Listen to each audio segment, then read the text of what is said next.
ശബരിമല സ്വർണ്ണക്കൊള്ളയുമായി ബന്ധപ്പെട്ട് ഉണ്ണികൃഷ്ണൻ പോറ്റിയെയും മുരാരി ബാബുവിനെയും 2 ദിവസത്തെ കസ്റ്റഡിയിൽ വിട്ടെന്ന വാർത്തയാണ് വരുന്നത്. കൊല്ലം വിജിലൻസ് കോടതി SITയുടെ കസ്റ്റഡിയിൽ 2 ദിവസത്തേക്ക് വിട്ടിരിക്കുകയാണ്. ഉണ്ണികൃഷ്ണൻ പോറ്റിയെ കട്ടളപ്പാളി കേസിലും മുരാരി ബാബുവിനെ ദ്വാരപാലക ശില്പ കേസിലുമാണ് അന്വേഷണ സംഘം കസ്റ്റഡിയിൽ വാങ്ങിയത് എന്ന വിവരവും വരുന്നുണ്ട്. അതിൻ്റെ കൂടുതൽ വിവരങ്ങൾ, വിശദാംശങ്ങൾ കൊല്ലത്ത് നിന്ന് അരുൺരാജ് നൽകും. അരുൺരാജ്, എന്തൊക്കെയാണ് ഈ വാർത്തയുടെ കൂടുതൽ വിവരങ്ങൾ? ദിലീപ് കുമാർ, 2 പ്രതികളെ കൂടി ഇപ്പോൾ കസ്റ്റഡിയിൽ വിടുകയാണ്. ഉണ്ണികൃഷ്ണൻ പോറ്റിയെയും മുരാരി ബാബുവിനെയുമാണ് കൊല്ലം വിജിലൻസ് കോടതി ശബരിമല സ്വർണ്ണക്കൊള്ളയുമായി ബന്ധപ്പെട്ട് ഇപ്പോൾ പ്രത്യേക അന്വേഷണ സംഘത്തിന്റെ കസ്റ്റഡിയിലേക്ക് വീണ്ടും വിട്ടു നൽകുന്നത്. ഉണ്ണികൃഷ്ണൻ പോറ്റിയെ കട്ടളപ്പാളി കേസിലും മുരാരി ബാബുവിനെ ദ്വാരപാലക ശില്പക്കേസിലുമാണ് അന്വേഷണ സംഘം നിലവിൽ കസ്റ്റഡിയിൽ വാങ്ങിയിട്ടുള്ളത്.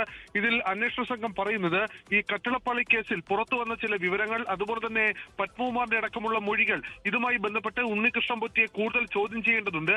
ഇതുമായി ബന്ധപ്പെട്ട ചില നിർണായക വിവരങ്ങളോടി അന്വേഷണ സംഘത്തിന് ലഭിച്ചിട്ടുണ്ട്.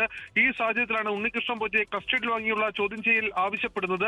ഈ കോടതി ഈ SIT സംഘത്തിന്റെ ആവശ്യം പരിപൂർണമായി അംഗീകരിക്കുകയായിരുന്നു.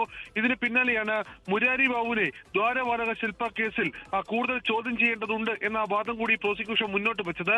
അതിൽ പ്രോസിക്യൂഷൻ മുന്നോട്ട് വെക്കുന്ന വാദങ്ങളിൽ ഏറ്റവും പ്രധാനം ഈ കസ്റ്റഡിയിൽ വേണമെന്ന് ആവശ്യപ്പെട്ടതിന്റെ കാരണമായി പറയുന്നത് ദ്വാരപാലക ശില്പ കേസിൽ ചില അസാന്നിധ്യങ്ങൾ, ഉദ്യോഗസ്ഥരുടെ അസാന്നിധ്യം അവിടെ ഉണ്ടായിരുന്നു. പക്ഷേ അസാന്നിധ്യം ഉള്ളപ്പോഴും അവരുടെ പേരടക്കം രേഖപ്പെടുത്തി. മറ്റൊന്ന്, ഈ ദ്വാരപാലകങ്ങൾ സ്വർണ്ണം പൂശിയതാണെന്ന് കൃത്യമായി മുരാരി ബാബുവിന് അറിയാം. എന്നിട്ടും പിന്നെ എങ്ങനെയാണ് ഇത് ചെമ്പത് രേഖപ്പെടുത്തി പുറത്തേക്ക് കടത്തിയത്?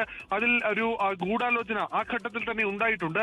ആ ഗൂഢാലോചനയിൽ പിന്നിൽ പ്രവർത്തിച്ചവർ, ഇതിന് പിന്നിലുള്ള സാമ്പത്തികമായ നേട്ടം കൊയ്തവർ, ഇതുമായി ബന്ധപ്പെട്ട വ്യക്തമായ വിവരം കണ്ടെത്തുന്നതിന് മുരാരി ബാബുവിനെ കൂടി കസ്റ്റഡിയിൽ വാങ്ങണമെന്നായിരുന്നു പ്രോസിക്യൂഷന്റെ ആവശ്യം. 2 ദിവസത്തെ കസ്റ്റഡിയാണ് പ്രോസിക്യൂഷൻ ആവശ്യപ്പെട്ടത്. ഈ 2 ദിവസത്തെ കസ്റ്റഡി തന്നെ കോടതി ഇപ്പോൾ നൽകുകയാണ് ചെയ്തിട്ടുള്ളത്. രണ്ടുപേരെയും അല്പസമയത്തിനകം തിരുവനന്തപുരത്തേക്ക് കൊണ്ടുപോകും. അവിടെ വെച്ചായിരിക്കും തുടർന്ന് ഇനി ഇരുവരെയും ചോദ്യം ചെയ്യുക.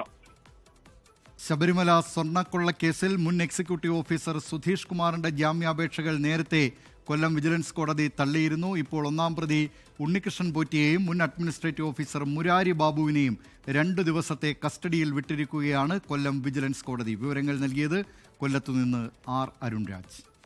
ലോകത്തെവിടെയായാലും ഏത് സമയത്തും 24 വാർത്തകളും ഓഗ്മെന്റഡ് റിയാലിറ്റി പാക്കേജുകളും എക്സ്പ്ലെയിനറുകളും വിശദമായി കാണാൻ ഞങ്ങളുടെ YouTube ചാനൽ നിങ്ങൾക്ക് സബ്സ്ക്രൈബ് ചെയ്യാം.